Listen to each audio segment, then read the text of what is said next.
أعوذ بالله من الشيطان الرجيم بسم الله الرحمن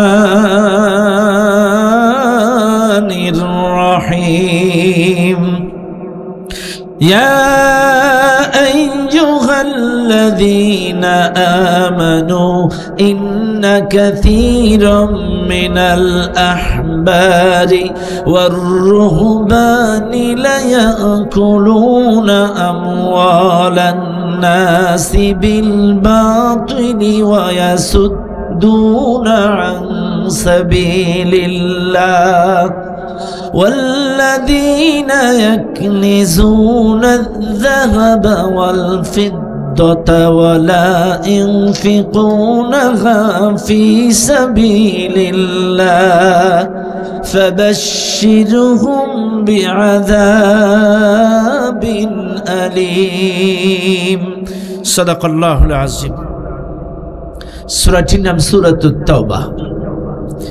এই সূরাটা নাজিল হয়েছে মদিনায়।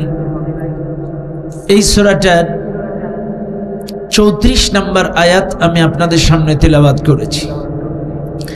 এই মাহফিলে যারা আছেন প্রত্যেকটা কথা একটু মনোযোগ দিয়ে খেয়াল করবেন। এই সূরাটার অনেকগুলো বৈশিষ্ট্য আছে, অনেক ফজিলত আছে, কিন্তু এই দিকে আমি যাব না, সময় সংক্ষিপ্ত। মূল কথা হলো 34 নম্বর আয়াতের মধ্যে আল্লাহ তাআলা কি বলছেন। আল্লাহ তাআলা বলেন, ইয়া আইয়ুহাল্লাযীনা আমানু, হে যারা ঈমান এনেছো, ইন্না কাসীরাম মিনাল আহবারি ওয়ার রুহবানি লায়াকুলুনা আমওয়ালান নাসি বিল বাতিল। বেশিরভাগ ধর্ম অনুরাগী পেট পূজারী আলেম অন্যায়ভাবে মানুষের সম্পদ ভক্ষণ করে এবং আল্লাহর রাস্তায় বাধা দেয়। আরো তাদের কিছু বদ অভ্যাস আছে। তারা স্বর্ণ এবং রূপা গচ্ছিত রাখে, আল্লাহর রাস্তায় দান করতে বাধা দেয়, তারা দেয় না, আল্লাহর রাস্তায় দান করে না।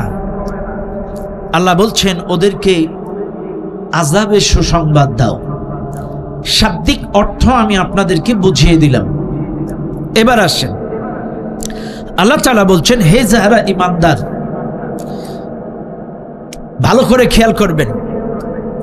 ইন্না কাসীরাম মিনাল আহবারি ওয়ার রুহবানি, আল্লাহ পাক বলছেন নিশ্চয় বেশিরভাগ আলেম, দুনিয়াদার আলেম, আহবার স্বার্থপর আলেম, চাটুকারী আলেম, এরা এবং পীর পুরোহিত ধর্ম অনুরাগী অন্যায়ভাবে লায়াকুলুনা আমওয়ালান নাসি বিল বাতিল, অন্যায়ভাবে মানুষের সম্পদগুলো ভক্ষণ করে এবং কি করে, ওয়ায়াসুদ্দুনা আন সাবিলিল্লাহ, তারা আল্লাহর রাস্তায় বাধা প্রদান করে, দিন প্রতিষ্ঠার পথে বাধা প্রদান করে, দিন কায়েমের পথে বাধা প্রদান করে। বিশেষ করে এই আয়াতে দুই শ্রেণীর মানুষের কথা বলা হয়েছে। আমি আজকে আপনাদেরকে শোনাবো দিন প্রতিষ্ঠার পথে বাধা দেয় কারা। বিশ্বাস করেন 90% মুসলমানের দেশ। 1971 সালে দেশটা স্বাধীন হয়েছে। 71 সালের পর থেকে 54 বৎসরে আজ অব্দি এই বাংলাদেশে 90% মুসলমান থাকার পরেও ইসলাম কায়েম হচ্ছে না। কেন? কেন দিন কায়েম হচ্ছে না? এখান থেকে 10 বৎসর আগের চাইতে তো টুপিওয়ালার সংখ্যা বেশি, 10 বৎসর আগের চাইতে দাড়িওয়ালা বেশি, গত 10 বৎসরের আগের চাইতে হাজির সংখ্যা বেশি, 10 বৎসর আগের চাইতে মাওলানা বেশি, হাফেজ বেশি, মুফতি বেশি, বক্তা বেশি, মসজিদ বেশি, মাদ্রাসা বেশি, ওরস শরীফ বেশি, পীর বেশি, আবার বিশ্ব ইজতেমায় লোকও হচ্ছে বেশি। আগে তো বিশ্ব ইজতেমা একটা গ্রুপে করত, এখন আবার 2 গ্রুপে করছে। তাহলে দুই গ্রুপেরও কিন্তু লোক কম নেই, লোকও বেশি হচ্ছে। তাইলে আমার প্রশ্ন হলো, দাড়ি বাড়লো, টুপি বাড়লো, পাঞ্জাবি বাড়লো, জুব্বা বাড়লো, হাজি বাড়লো, আলেম বাড়লো, মাওলানা বাড়লো, মুফতি বাড়লো, মুহাদ্দিস বাড়লো, নামাজি বাড়লো, মসজিদ বাড়লো, মাদ্রাসা বাড়লো। এবার বলেন, দাড়ি টুপি জুব্বা পাঞ্জাবি আলেম হাফেজ মাওলানা মুফতি মুহাদ্দিস বক্তা মাহফিল সব বাড়লো। এবার বলেন তো, ইসলামের দুর্দশা কি বাড়ছে না কমছে? হ্যাঁ, কমছে না? ইসলামের দুর্দশা কমছে না বাড়ছে? কমছে। কেন? কেন? আপনাদের কাছে আমার প্রশ্ন, হাফেজ বাড়লো, মাওলানা বাড়লো, বক্তা বাড়লো, মাহফিল বাড়লো, পীর বাড়লো, মসজিদ বাড়লো, মাদ্রাসা বাড়লো, হাসি বাড়লো, তাইলে ইসলামের তো উন্নতি হওয়ার কথা, ইসলাম তো কায়েম হওয়ার কথা, দিন তো প্রতিষ্ঠা হওয়ার কথা। কিন্তু সেই জায়গায় দিন প্রতিষ্ঠা হচ্ছে না কেন? কারণ কি? ও দুনিয়ার মানুষ, এই মাহফিলে যারা আছেন, আমার প্রত্যেকটা কথা একটু মাথায় রাখবেন মনোযোগ সহকারে। এই বাংলার জমিনে দিন প্রতিষ্ঠায় বাধা দিচ্ছে 7 শ্রেণীর মানুষ। আমি আজকে সারা দিনে গবেষণা করে আয়াতটা গবেষণা করে বের করলাম। সূরাতুত তাওবা 34 নম্বর আয়াতটা সারাদিন গবেষণা করে আমি বার করলাম। 7 শ্রেণীর মানুষ বর্তমানে আল্লাহর দিন প্রতিষ্ঠার পথে বাধা, দিন কায়েমের পথে বাধা, ইসলাম প্রতিষ্ঠায় বাধা, আল্লাহর কোরআনের শাসন এই জমিনে প্রতিষ্ঠার পথে বাধা দেয়। তারা 7 শ্রেণীর মানুষ, যারা একটা একটা করে আজকে আপনাদেরকে আমি ধরায় দেব। যদি আপনারাও এদের মধ্যে পড়ে যান, আজকেই তওবা করা লাগবে। আর কাদের কারণে দিন প্রতিষ্ঠা হচ্ছে না, আপনাদেরকে আমি তাদের চেহারাটা ধরায় দেব। হয় তাদেরকে ভালো হওয়ার দাওয়াত দিবেন, নাইলে তাদেরকে প্রতিহত করার চেষ্টা করবেন। কারণ আল্লাহর জমিনে 90% মুসলমান হওয়া সত্ত্বেও আল্লাহর জমিনে যদি দিন প্রতিষ্ঠা না হয়, আল্লাহর কোরআনী শাসন যদি প্রতিষ্ঠা না হয়, একটাবার বলেন, কবরে যাওয়ার পরে যদি প্রশ্ন করা হয়, আল্লাহর বান্দা এই জমিনে, বাংলার জমিনে তুই ছিলি, 90% মুসলমান, তোরা দাড়ি ছিল, টুপি ছিল, জুব্বা ছিল, কিন্তু আমার দিন কায়েমের কতটুকু ভূমিকা পালন করছিস? আল্লাহ যদি প্রশ্ন করে, কি জবাব দেবেন? কি জবাব দেবেন আল্লাহর কাছে? এক, দিন প্রতিষ্ঠায় বাধা দিচ্ছে কারা, একটু খেয়াল করেন। এক, আহবার, ইন্না কাসীরাম মিনাল আহবার। 1 নাম্বার হচ্ছে এই দুনিয়ার দুনিয়াদার স্বার্থপর চাটুকার হুজুরেরা। ভালো করে শুনে নেন, আমি যদিও বক্তা, তারপরেও আমার বলতে কোনো বাধা নেই। আজকে এই বাংলার জমিনে ইসলাম প্রতিষ্ঠায় সবচাইতে বেশি বাধা আমাদের মতো কিছু আলেম ওলামা, কিছু চাটুকারী ইমাম, কিছু চাটুকারী আলেম, কিছু চাটুকারী বক্তা। এই চাটুকারী হুজুরদের কারণেই আল্লাহর জমিনে দিন প্রতিষ্ঠা হচ্ছে না, এই বাংলার জমিনে দিন প্রতিষ্ঠা হচ্ছে না। এই বাংলার জমিনে ইসলামটাকে খণ্ড বিখণ্ড করে, দ্বিখণ্ডিত করে ফেলছে এই আলেম ওলামারা। কথা বলেন ঠিক না বেঠিক? 1 নাম্বার সাধারণ পাবলিক না, এটা কোরআন বলছে সূরা তাওবা 34 নম্বর আয়াত। 1 নম্বরে বাধা দিচ্ছে দুনিয়াদার আলেম, স্বার্থপর আলেম, চাটুকার আলেম। আজকে দেখেন, এটা কিন্তু কোরআনের আয়াত, হাদিস নেন। ওয়াহাল বাদদালা দ্বীন ইল্লাল মুলুক ওয়া আহবারুস সুই ওয়া রুহবানুহা। যুগে যুগে 2 শ্রেণীর মানুষ ইসলামের সবচেয়ে বেশি ক্ষতি করেছে। 1 নাম্বার হচ্ছে দুনিয়াদার আলেম, 2 নাম্বার হচ্ছে শাসক গোষ্ঠী। 1 নাম্বার কারা? দুনিয়াদার আলেম। আমার কথায় রাগ করবেন না, দেখবেন চাকরি বাঁচানোর জন্য সুদের ওয়াজ, ঘুষের ওয়াজ করে না, চাকরি বাঁচানোর জন্য মসজিদে তাফসীর করে না, দারসুল কোরআন পড়ে না, চাকরি বাঁচানোর জন্য মসজিদে দিন কায়েমের কথা বলে না, চাকরি বাঁচানোর জন্য একাত্মবাদ কায়েমের কথা বলে না, তাওহীদ প্রতিষ্ঠার কথা বলে না, দিন কায়েমের কথা বলে না, কোরআনের শাসন প্রতিষ্ঠার কথা অনেক চাটুকারী হুজুরেরা বলে না। কেন? চাকরি থাকবে না। কথা বল না কেন? চাকরি থাকবে না, এজন্য বলা নাই। আর শুধু তাই না, এরা আমাদের দেশের মানুষগুলোরে ডিভাইডেড করে ফেলছে। এদেরকে ইসলাম শিখাইছে নামাজ, ইসলাম শিখাইছে রোজা, ইসলাম শিখাইছে জিকির, ইসলাম শিখাইছে পীর মুরিদ। আমার কথা রাগ করবেন না, আমাদের মতো কিছু হুজুরেরাই আয়াত পড়ে এক আর দাওয়াত দেয় নামাজের। ওমা খলাকতুল জিন্না ওয়াল ইনসা ইল্লা লিয়াবুদুন, আল্লাহ জিন এবং ইনসানকে সৃষ্টি করেছে তার ইবাদতের জন্য, আসো নামাজ পড়ো। ইবাদতের আয়াত পড়ে নামাজের ব্যাখ্যা, তাহলে শুধু নামাজটাই ইবাদত?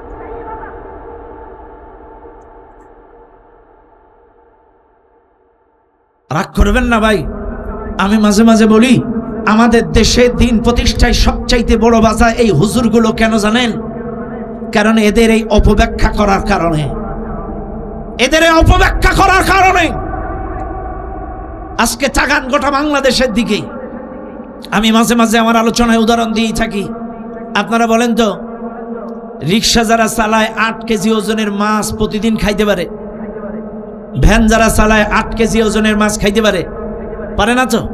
আচ্ছা, এক ভ্যানওয়ালার ভ্যানে এক বিদেশি উঠছে, একটু ডলার টলার দিছে, ইনকাম ভালো হয়েছে।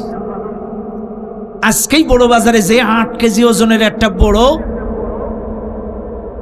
ভেটকি মাছ বলেন আর অন্য মাছ বলেন কিনে আনছে বাজার থেকে। 8 কেজি ওজনের মাছ, মাছ কিনে এনে মাছ কেনার আগে, এই বড় মাছ কেনার আগে প্রতিদিন ভ্যান চালাইতো আর অল্প অল্প করে কাটা কাটা মাছ কিনে আনতো। দেখবেন বড় বাজারে বড় মাছ উঠলে এটা পিস পিস কেটে কেটে বিক্রি হয়। কি বিক্রি হয়? পিস পিস কেটে কেটে বিক্রি হয়। ওর একটা ছেলে আছে 4 বছরের, 1 কেজি কাটা মাছ নিচ্ছে 200 টাকা দিই। আব্বা এটা কি মাছ? আচ্ছা। কিছুদিন পর আবার আর 1 কেজি, আব্বা এটা কি মাছ? আচ্ছা। কিছুদিন পর আবার 1 কেজি, এটা কি মাছ? এইভাবে এই কাটা মাছ পিস মাছ খাইতে খাইতে এই ছেলেটার বয়স এখন 18 বছর। আজকে একটা 8 কেজি ওজনের বড় আস্ত মাছ এনে উঠোনের পর শোয়াই রাখছে। ছেলেটা জিজ্ঞাসা করছে, আব্বা এটা কি? বলে মাছ। বলছে এটা মাছ হবে কেন? মাছ মানে কাটা মাছ, মাছ মানে পিস মাছ। ওই যে কাটা কাটা কিনে নিয়ে আসতো, মাছ মানে কি? পিস। তখন বলছে এটা মাছ না, মাছ মানে পিস। তখন এই ছেলেটার বাবা বলছে, দেখো এটা আস্ত মাছ, এইটার মাথা, এইটা নেজা, এইটা দাগা, এইটা পেট, এইটা পিঠ। তখন ছেলেটা বলছে না, মাছ মানে পিস। এত বুঝাচ্ছে কিন্তু ছেলেটা বুঝছে না, এটা মাছ নয়, এ মাছ চলবে না, হবে না, খাবো না। মাছ মানে পিস। কারণ 4 বছর বয়স থেকে 18 বছর পর্যন্ত পিস মাছ খেয়ে খেয়ে বড়।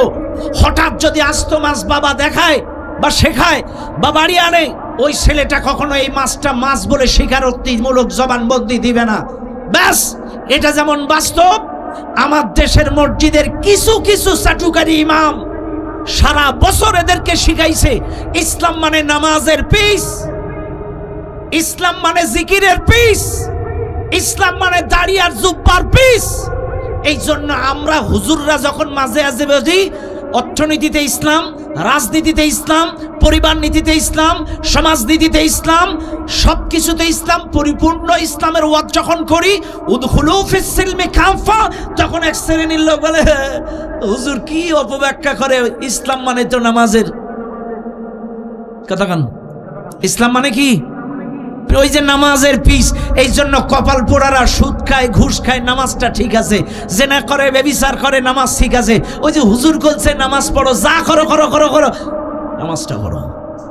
কথা কেন কথা বলেন?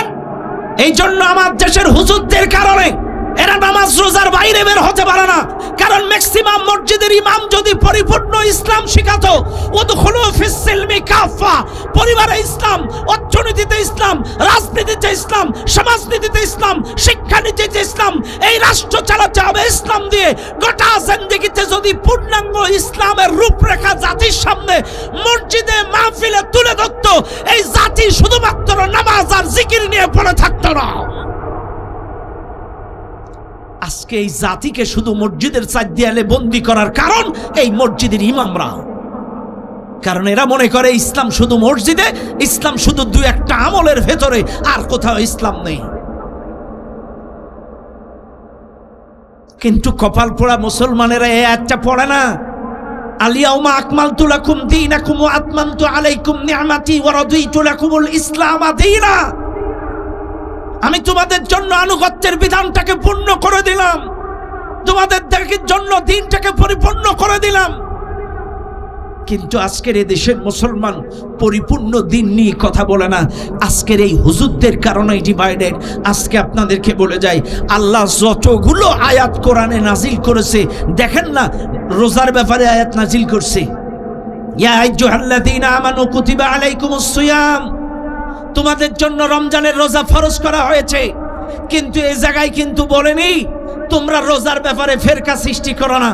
আল্লাহ কিন্তু বলেছে ওয়া আকিমুস সালাত ওয়া আতাউজ যাকাত, সালাতের কথা বলেছে, যাকাতের কথা বলেছে। কিন্তু সালাতের ক্ষেত্রে ফেরকা সৃষ্টি করো না, যাকাতের ক্ষেত্রে ফেরকা সৃষ্টি করো না, এ কথা আল্লাহ বলেনি। পর্দার ব্যাপারে ওয়াকারনা ফি বুয়ুতিকুন্না ওয়ালা তাবাররাজনা তাবাররুজাল জাহিলিয়াতিল উলা, পর্দার ব্যাপারে আল্লাহ আয়াত নাজিল করেছে, কিন্তু বলা হয় না পর্দার ব্যাপারে ফেরকা সৃষ্টি করো না।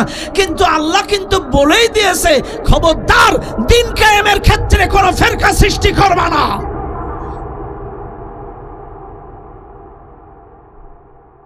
খবরদার দিন কায়েমের ব্যাপারে কোনো ফেরকা সৃষ্টি করবা না। চাইলে কেন আজকে নামাজটাকে দিন মনে করেন, রোজাটাকে খালি দিন মনে করেন, কেন পূর্ণাঙ্গ দিনটাকে কেন মনে করেন না? পূর্ণাঙ্গ কোরআনটাকে প্রতিষ্ঠা করতে হবে, এটা কেন ভাবেন না? কেন আজকে এই জাতীয় দুনিয়াদার আলেমদের কারণে ইসলামের সবচাইতে বাধা, দিন প্রতিষ্ঠায় সবচাইতে বাধা। বিশ্বাস করেন আজকে এক এক মসজিদের ইমাম এক এক কোয়ালিটির, অমুক মসজিদের ইমাম পীরপন্থী, অমুক মসজিদের ইমাম অমুকপন্থী, অমুক মসজিদের ইমাম অমুকপন্থী। আরে ভাই, আজকে সব মসজিদের তো মুসল্লি আছে, সব মসজিদের ইমামের তো একটা ব্যক্তিগত জনপ্রিয়তা আছে। আমার এই হুজুরের মুসল্লি 1000, এই আমার এই শহীদুল হুজুরের মুসল্লি হচ্ছে 1000, আমার মুসল্লি 1000। কথা এই তিন হুজুরের মুসল্লি 3000। এই 3000 মুসল্লি যদি একে একে এক করতে চান, অন্তত মিনিমাম 100 বছর লাগবে 3000 মুসল্লি এক করতে গেলে। কিন্তু এই তিন মসজিদের ইমাম যদি আমরা দিন কায়েমের ব্যাপারে এক হয়ে যায়, আনুগত্যের ক্ষেত্রে এক হয়ে যায়, ইকামতে দ্বীনের ক্ষেত্রে যদি এক হয়ে যায়, 3000 মুসল্লি এক হয়ে যাবে। আর এইভাবে যদি 4 লক্ষ মসজিদের ইমাম যদি দিন কায়েমের ব্যাপারে এক হয়ে যায়, আল্লাহর কসম বাংলাদেশে একদিনের মধ্যে ইসলাম প্রতিষ্ঠা হবে, সময় লাগবে না। কিন্তু কপাল পোড়ায় হুজুরগুলো এক হয় না। এই দিন প্রতিষ্ঠায় সবচাইতে বড় বাধা এই দুনিয়াদার আলেম। এ ভাই, আমি আজকে বলি মাঝে মাঝে তাকান ওই যে সিরিয়ার দিকে তাকান। সিরিয়ার স্বৈরা শাসক বাশার আল আসাদ, সিরিয়ার স্বৈরা শাসক বাশার আল আসাদ 24 বৎসর স্বৈরা শাসন চালানোর পরে অভ্যুত্থানের মুখে পড়ে পালায়ে গেছে। সিরিয়ার কোন মসজিদের ইমাম বা বক্তা পালায়নি। এবার আসেন আফগানিস্তানে 20 বৎসর স্বৈরা শাসক চালিয়েছিল ওই যে আশরাফ আল গনি। স্বৈরা শাসন চালানোর পরে এই আশরাফ আল গনি পালায়ে গেছে, কিন্তু কোন মসজিদের ইমাম বা খতিব পালায়নি। এবার আসেন বাংলাদেশের 16 বছরের স্বৈরা শাসক পালায় গেল, কিন্তু আমার বাইতুল মুকাররমের ইমাম কেন পালাইল? এ কথা কন না কেন? আরো আসতে বলেন। সিরিয়ার কোন ইমাম পালায়নি, আফগানিস্তানের কোন ইমাম পালায়নি, তাহলে বাংলাদেশের কেন্দ্রীয় জাতীয় মসজিদ, এই জাতীয় মসজিদের ইমাম কেন পালালো? তাইলে বোঝা যায় এ হলো স্বৈরা শাসকের সবচাইতে বড় দোসর। আর এই চাটুকারী আলেমদের কারণে এদেশের সবচাইতে বেশি শয়তানি করেছে ওই স্বৈরা শাসকেরা। কিছু আলেম ওলামারা একে তো ম্যাডামকে তো বলেছে উনি জান্নাতি। কথা কেনা? এতগুলো মানুষ খুন করার পরে আল্লাহ বলছে ওয়া ইয়াকতুল মুমিনান মুতাআম্মিদান ফাজাযাউহু জাহান্নামু খালিদান ফিহা মান কাতালা নাফসান বিগাইরি নাফসিন আও ফাসাদান ফিল আরদি ফাকান্নামা কাতালান নাসা জামিআ ওয়া লা তাকতুলুন নাফসাল্লাতী হারামাল্লাহু ইল্লা বিল হক। এতগুলো আয়াত অন্যায়ভাবে মানুষ হত্যা করার ব্যাপারে, আর মানুষ হত্যা করলে সে জাহান্নামে চিরকাল থাকবে। চাইলে ও 57 জন বড় অফিসার হত্যা করলো, বিডিআর হত্যা করলো, এরপরে শাপলা চত্বরে শত আলেম মারলো, এরপরে এই ছাত্রগুলো হাজার বাচ্চা মেরে দিল। এই 16 বছরে অসংখ্য বড় বড় আলেম ইসলামী আন্দোলনের নেতৃবৃন্দ মেরে দিল। এত কিছুর পরেও যদি বলে জান্নাতি, চাইলে আপনারা বলেন দিন প্রতিষ্ঠার পথে কাফের ইহুদি খ্রিস্টানরা সবচাইতে বড় বাধা না? সবচাইতে বড় বাধা এই চাটুকারী দুনিয়াদার আলেমেরা। এরা এই সকল ফতোয়া দিয়ে এদের শয়তানি করার সুযোগ দিয়েছে। কথা কন না কেন? এই চাটুকারী, আমার কথা রাগ করেন না, কথাগুলো বুঝবেন। সাইদি সাহেবের বিরুদ্ধে মিছিল হয় রাজপথে, আম পাবলিক মিছিল করলেও মেনে নেওয়া যায়। অনেক মাদ্রাসার প্রিন্সিপাল সুপারেরাও মিছিল করেছে, অনেক মডেল মসজিদের ইমামেরাও মিছিল করেছে, আলেমদের বিরুদ্ধে মিছিল করেছে, সাইদির ফাঁসির জন্য মিছিল করেছে অনেক মাদ্রাসার প্রিন্সিপাল, অনেক মাদ্রাসার সুপার, অনেক মাদ্রাসার মুহতামিম, অনেক মাদ্রাসার এইরকম বড় বড় হুজুররাও রাজপথে মিছিল করেছে একটু মডেল মসজিদের ইমাম হওয়ার জন্য, একটু সুপার পদবি লাভ করার জন্য, একটু প্রিন্সিপাল হওয়ার জন্য, একটু এই সুবিধা নেওয়ার জন্য। অসংখ্য চাটুকারী আলেম কোরআনের পাখি সহ ইসলামী আন্দোলনের বিরুদ্ধে রাজপথে মিছিল করেছে। কথা বলেন ঠিক না বেটে? এই চাটুকারী আলেমেরা এরাই সবচাইতে দিন প্রতিষ্ঠার পথে প্রথমতম বাধা। শুনে নেন, আজকে আপনাদেরকে বলে যায়, দিন কিন্তু শেষ। এই চাটুকারিতা যেটাই করবে এটারে আচ্ছা করে সাইজ করবেন। সময় বদলাবে, সরকার বদলাবে, আর তোমরাও চেঞ্জ করে এক্সচেঞ্জ হয়ে চাটুকারিতা করবা না।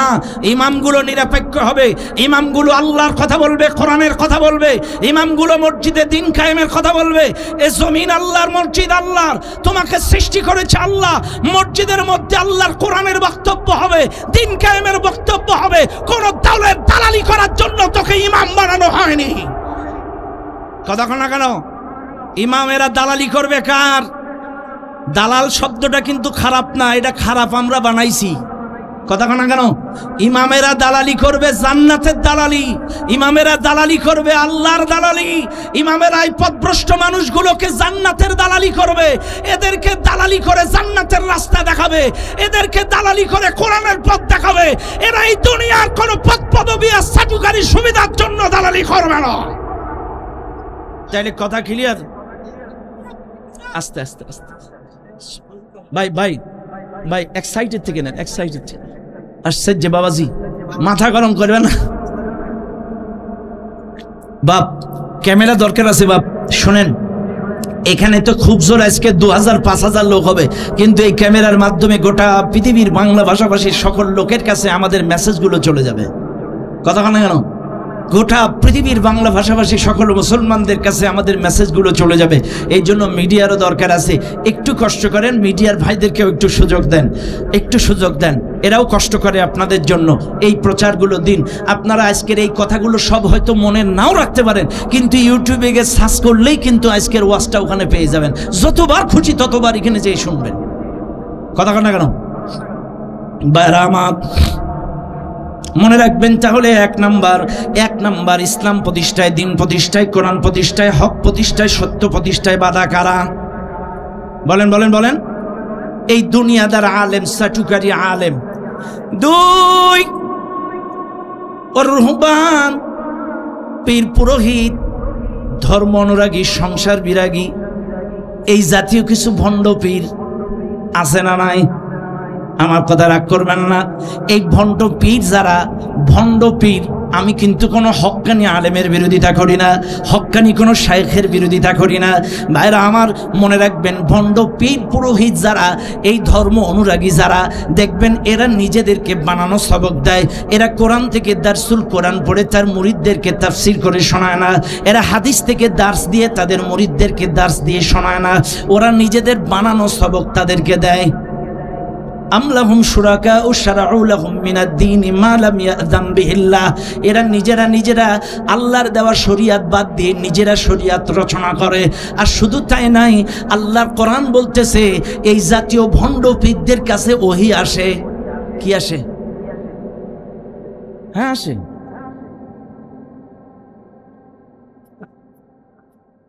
আরে বাবাজি, কিসের তাকবীর? ও তাই বলেন না, তাকবীর শুনলে তো আবার ভয় হয় বক্তা চলে আসছে কিনা। আচ্ছা, এই সাইডে আমার এতগুলো লোকজন, বাবাজি আপনাদের যদি মাজায় ব্যথা না থাকে ভেতরে আসেন না, আপনারা বসলেই তো মাঠটা পরিপূর্ণ হয়ে যাবে। মাজায় ব্যথা না থাকলে বাবাজি সবাই চলে আসেন সামনে। আশেপাশে যারা আছেন একটু বসেন না ভাই, এই যে ডান সাইডে আপনারা বসেন না, একটু আসেন, আসেন ভেতরে আসেন, সবাই আসেন। ওই দেখেন, আমি কিন্তু ফাউল কোনো কথা বলি না। শোনেন, ভণ্ড পীর পুরোহিত এই জাতীয় শয়তানের ছেলেদের কাছেও কিন্তু ওহি আসে। ওহি কিন্তু দুই প্রকার। শোনেন, ফাউল কথা আমি বলা লোক না। ওহি দুই প্রকার। একটা ওহি আল্লাহর পক্ষ থেকে ফেরেশতাদের মাধ্যমে নবীদের কাছে আসতো, আর দুই নাম্বার ওহি মিস্টার ইবলিসের কাছ থেকে তার সৈন্য সেলা সামান্ডা ভণ্ড পীরদের কাছে আসে। আলা ইন্না শায়াতিনা আউলিয়াইহিম লিউজাদিলুকুম, কোরআনের আয়াত। এই ইবলিস শয়তান তার ভণ্ড পীর মুরিদদের কাছে কিছু কিছু ওহি নাজিল করে, বানানো ফতোয়া, বানানো মাসালা, বানানো তৈরি করা সবক, ওটা ইবলিসের পক্ষ থেকে আসে, আর এই ফতোয়া দিয়ে জাতিকে গোমরা করে। কথা বলেন ঠিক না বেঠিক? আরো জোরে বলেন। এই ভণ্ড পীর পুরোহিত এক শ্রেণীর, এরাই মানুষকে গোমরা করে, এরাই মানুষকে পথভ্রষ্ট করে। আর এরাই কিন্তু দেখবেন লায়াকুলুনা আমওয়ালান নাসি বিল বাতিল, তারা অন্যায়ভাবে মানুষের সম্পদগুলো ভক্ষণ করে। আরে ভাই, গরু আনো, ছাগল মানত করো, গরু মানত করো, দুম্বা মানত করো, উট মানত করো। মানত করলেই তোমার মনের আশা পূরণ হয়ে যাবে, মানত করলেই তোমার বাচ্চা হবে। 40 বছর বিয়ে করছো, বাচ্চা হয় না, 40 বছরে বাচ্চা হবে, 18 বছরে বাচ্চা হবে। ছাগল দাও, ঘোড়া দাও, টাকা দাও, চাল দাও, ডাল দাও। কথা কানা কারা? লায়াকুলুনা আমওয়ালান নাসি বিল বাতিল, এরা অন্যায়ভাবে মানুষের সম্পদ ভক্ষণ করে। কথা বলে না কেন? কথা ঠিক না বেঠিক? এরা অন্যায়ভাবে মানুষের সম্পদ ভক্ষণ করে পেটের মধ্যে ঢোকায়। ও মুসলমানেরা, এরপরে দেখেন এই ভণ্ড পীর সাহেবদের কাছে কারা দান করে। শোনেন, এবং আল্লাহর দ্বীনের পথে, দিন প্রতিষ্ঠার পথে 4 নম্বরে বাধা দেয় অবৈধ কোটিপতি যারা, অবৈধ লাখপতি যারা, অবৈধ কোটিপতি যারা, এরাও দিন প্রতিষ্ঠার পথে বাধা দেয়। আপনারা দেখবেন এই ভণ্ড পীরদের ওরজে, ভণ্ড পীরদের মাজারে দান করে কারা? অবৈধ কোটিপতি যারা। আকাম কুকাম, রডের বদলে বাঁশ, রাস্তার টাকা, ব্রিজের টাকা, কালওয়াটের টাকা, দুর্নীতির টাকা, চাটুকারির টাকা, চুরির টাকা, যত টাকা বছরে বছরে ওর শরীফে বাবার দরবারে যে 10টা গরু 20 মণ চাইলে ওর সম্পদ সব হালাল। কথা না? এজন্যই কোরআন বলছে লায়াকুলুনা আমওয়ালান নাসি বিল বাতিল, ওরা অন্যায়ভাবে মানুষের সম্পদ ভক্ষণ করে। ওরজের নাম করে, প্রতিষ্ঠানের নাম করে তারা ভক্ষণ করে। বিশ্বাস করেন, এই জাতীয় ভণ্ড পীরদের কাছে দান করবেন না, অন্যায়ভাবে এই ভণ্ড পীরদের মাজারে কিছু দিবেন না। যা কিছু দান করবেন আল্লাহর জন্য, দ্বীনের জন্য। শুনে নেন, দ্বীন প্রতিষ্ঠার জন্য খরচ করবেন, দ্বীন কায়েমের জন্য খরচ করবেন, মাদ্রাসার জন্য খরচ করবেন, মসজিদের জন্য খরচ করবেন। ভণ্ড পীরদের কাছে দেবেন না। দেখবেন দ্বীন প্রতিষ্ঠায় বাধা দেয় 4 নম্বরে অবৈধ কোটিপতি। আর এরা কিন্তু চায় না দ্বীনটা প্রতিষ্ঠিত হোক, কারণ যদি দ্বীন কায়েম হয়ে যায়, অবৈধ উপার্জন কি আর হবে? চোর চুরি করলে চোরের হাত কাটা যাবে। আপনারা দেখেছেন অলরেডি আমাদের আলিপুরের এক মুরব্বী, হ্যাঁ, আমাদের ডিসি কাকু অবৈধভাবে যে জমিনগুলো নিচ্ছিল, সে কাকু সব ছাড়াই নিয়েছে। কথা কানা রাগ করবেন না আপনারা, এই ডিসি কাকু এসে সব ছাড়াই নিচ্ছে।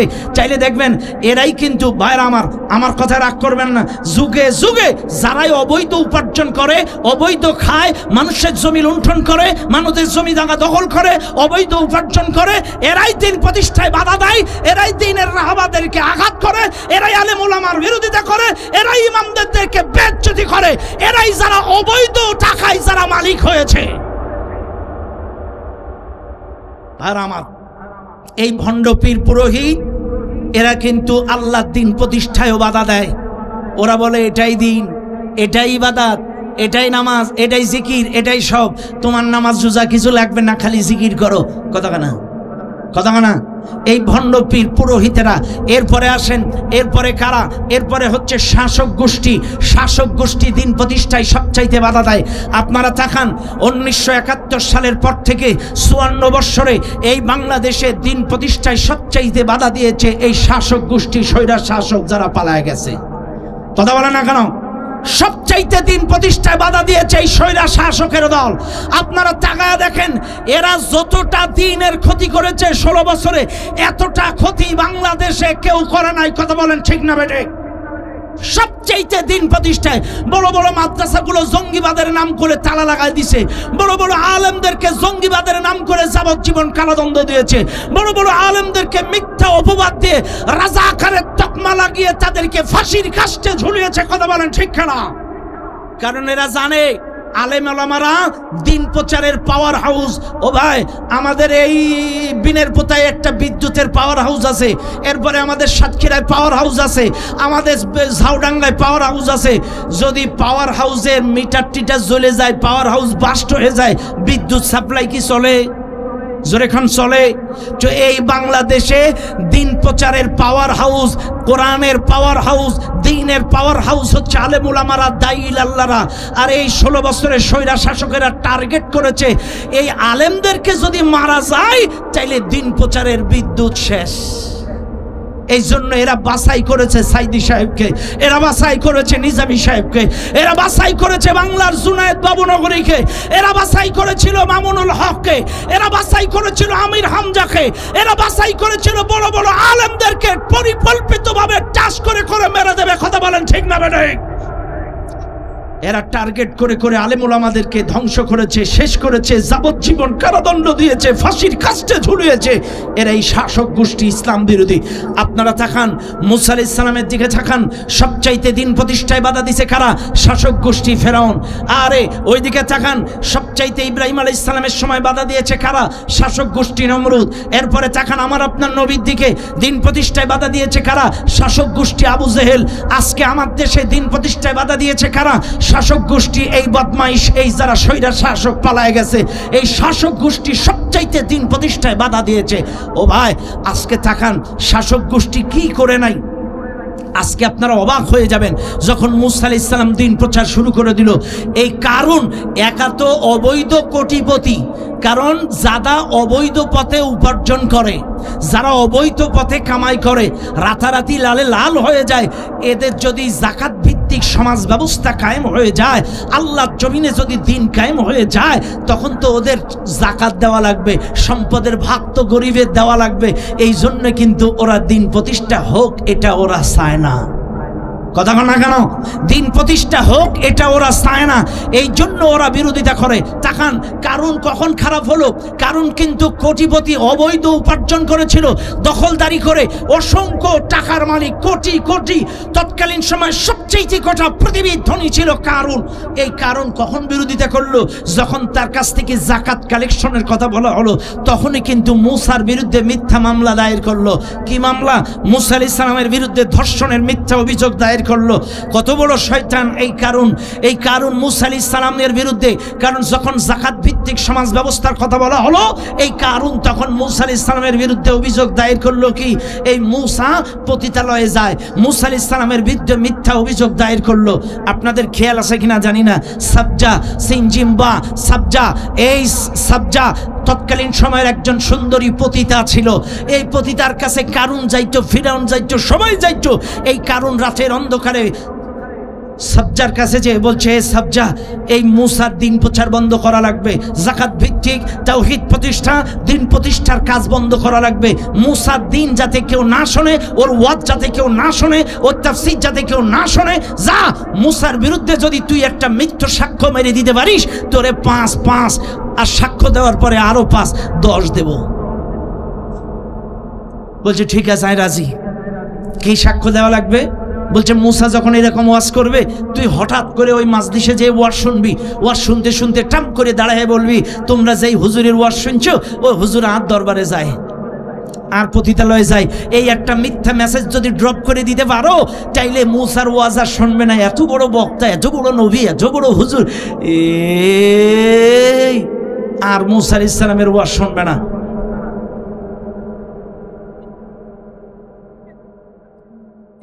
ও দুনিয়ার মানুষ, সাবজার কাছে যখন চলে গেল, সাবজা বলছে ঠিক আছে, কোনো সমস্যা নাই, আমি ভরা মাজলিসে যে মুসার বিরুদ্ধে সাক্ষ্য প্রদান করব। ও মুসলমান বাবাজিরা, সাবজা এবার পরবর্তী দিন মাজলিসে চলে গেল। শুনে না এই মাহফিলের জনগণ, মুসা আলাইহিস সালাম তৎকালীন সময় গোটা মিশরের ভেতরে মানুষদেরকে দাওয়াত দিয়ে, মানুষের মধ্যে কাজ করে, মানুষকে একত্রিত করে দাওয়াতি কাজ করে, মানুষকে ডেকে ডেকে এরকম দিনের দাওয়াত দিচ্ছিল, কালেমার দাওয়াত, হকের দাওয়াত, সত্যের দাওয়াত, তাওহীদের বর্ণনা, আল্লাহর বড়ত্ব, তাওহীদ প্রতিষ্ঠার গুরুত্ব নিয়ে আলোচনা করতেন। গুরুত্ব দিয়ে আলোচনা করতে করতে হঠাৎ ওই মাজলিসের মধ্যে চলে গেলেন। বসেন, এই ভাই বসেন বসেন, আমাদের মহতারাম জিলামি সাহেব আসছেন, একটু আগায় যান, আমাদের যারা দায়িত্বশীলেরা আগায় যান। আলহামদুলিল্লাহ, আজকের মাহফিলের বিশেষ অতিথি আমাদের সাতক্ষীরা জেলা জামাতের সম্মানিত আমির উপাধ্যক্ষ শহীদুল ইসলাম মুকুল সাহেব। আলহামদুলিল্লাহ, একটু খেয়াল করেন যে কথা আমি বলছিলাম, আপনাদের কি খেয়াল আছে? আমার দিকে খেয়াল আছে? চলবে চলবে, আলোচনা চলবে। ও দুনিয়ার মানুষ, একটু ভালো করে লক্ষ্য করুন। সাবজাকে বলা হলো, কাল যখন ওয়াজ করবে আমি এক পাশে থাকবো, তুমি এক পাশে থাকবা। আমি যে ওয়াজ এখানে দাঁড়াবো, তুমিও দাঁড়াবে। যখন মজলিস জমে যাবে, ওয়াজ জমে যাবে, আমি এক সাইড থেকে ইশারা করব। যে ইশারা করব, তখন তুমি টাস করে মুসার বিরুদ্ধে মিথ্যা অভিযোগ দায়ের করবা। ও দুনিয়ার মানুষ, সাবজা যে মজলিসে বসে গেল, এক সাইডে হেলান দিয়ে গাছের গোড়ায় মুসা আলাইহিস সালাম মানুষগুলো একত্রিত করে দাওয়াত দিচ্ছে।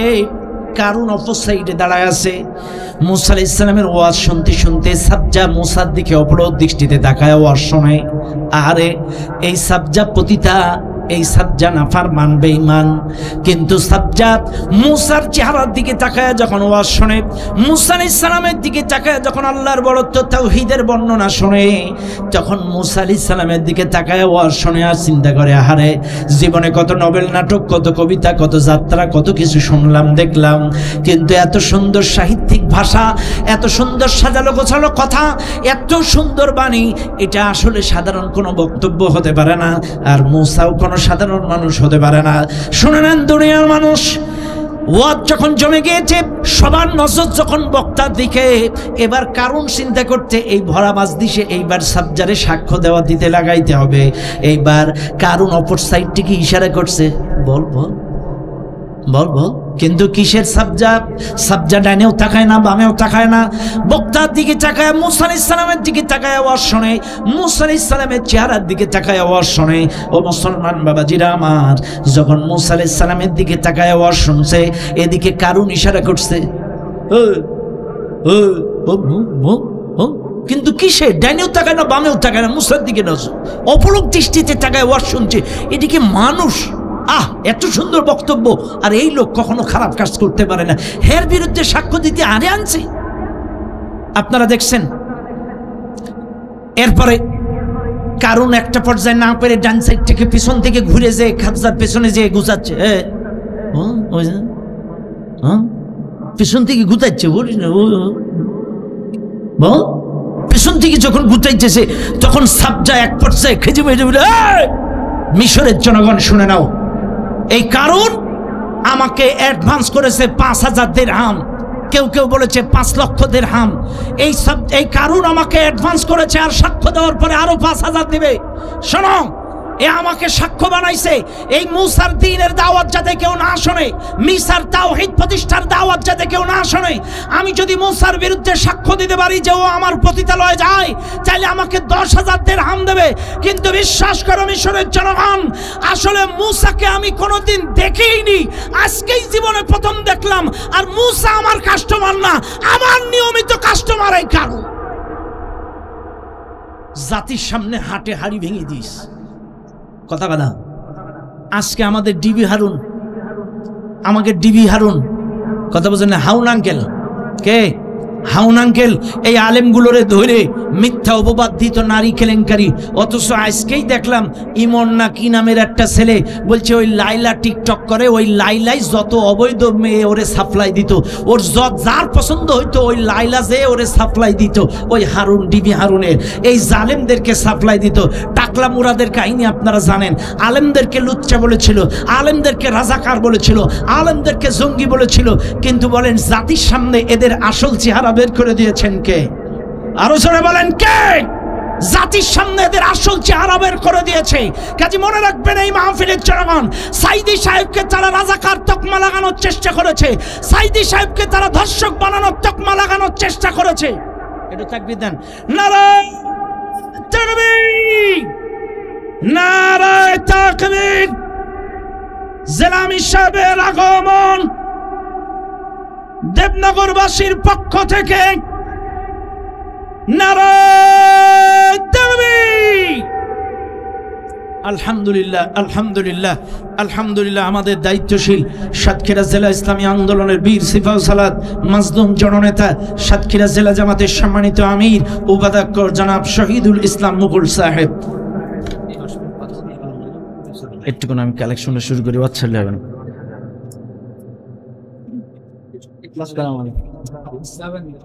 বসেন। হাটে হাড়ি ভেঙে দিল জাতির সামনে, গোটা জাতির মানুষের সামনে বলে দিল আসলে আমার কাছে যাইতো না মুসা, মুসারে আমি চিনি না, আজকেই প্রথম দেখলাম। আমার নিয়মিত কাস্টমার, এই কারণ জাতির সামনে হাটে হাড়ি ভেঙে দিয়েছে। আজকে বাংলাদেশের দিকে তাকান, গোটা বাংলাদেশের দিকে তাকান। ও মুসলমান, যাদেরকে রাজাকার কলঙ্ক দিল, যাদেরকে ধর্ষণকারী কলঙ্ক দিল, আজকে 16টা বছর তারা স্লোগান দিল জামাত শিবির রাজাকার, এই মুহূর্তে বাংলা ছাড়। কিন্তু আপনারা বাংলাদেশের মানুষ সাক্ষী, মূলত দেশপ্রেমিকরা দেশ ছেড়ে পালায়নি, রাজাকারেরাই দেশ ছেড়ে পালিয়েছে। কথা বলেন ঠিক না বেটে? মূলত দেশপ্রেমিকরা দেশ ছেড়ে পালায়নি, ওরা ঘাত প্রতিঘাত জীবন দিয়েছে, ফাঁসির কাস্টে গিয়েছে, জেল খেটেছে, কিন্তু দেশের মাটি ছেড়ে পালায়নি। কিন্তু প্রকৃত অর্থে যারা স্বাধীনতার পক্ষের শক্তি সেজেছিল, প্রকৃত রাজাকারেরা আজকে বাংলার জমিনে নয়। আল্লাহ আছে না নাই? আজকে তারা নিষিদ্ধ হয়ে গেল। দিন প্রতিষ্ঠায় যারা বাধা দিয়েছিল, ইসলামী আন্দোলন যারা নিষিদ্ধ করতে চেয়েছিল, তাদেরকে নিষিদ্ধ করে দিলেন কে? কাজে মনে রাখবেন, মুসলমানেরা এই বাংলার জমিনে দিন প্রতিষ্ঠায় সবচাইতে বাধা দিয়েছে। প্রথম নাম্বার দুনিয়াদার আলেম, 2 নাম্বার পীর পুরোহিত ধর্মপীর, এরপরে শাসক গোষ্ঠী, ইসলাম বিরোধী শাসকেরা যুগে যুগে ইসলামের সবচাইতে বেশি ক্ষতি করেছে। কথা বলেন ঠিক না বেঠিক? বার আমার আলোচনা কি করব? হ্যাঁ করব, কিন্তু এই আলোচক তৈরির কারখানাগুলো তো বাসায় রাখতে হবে। এবার এই মাদ্রাসা যদি না থাকে, বক্তা পাবেন কোন জায়গায়? কথাক্ষণ যদি এমন একটা করোনা, এমন একটা মহামারী আসলো যে সব বক্তাগুলো মরে গেল, ইমামগুলো, খতিবগুলো, বক্তাগুলো সব মরে ফাটা পরিষ্কার। এখন বলেন, এই কারখানাগুলো যদি বাঁচায় না রাখেন, এই মাদ্রাসাগুলো যদি বাঁচায় না রাখেন,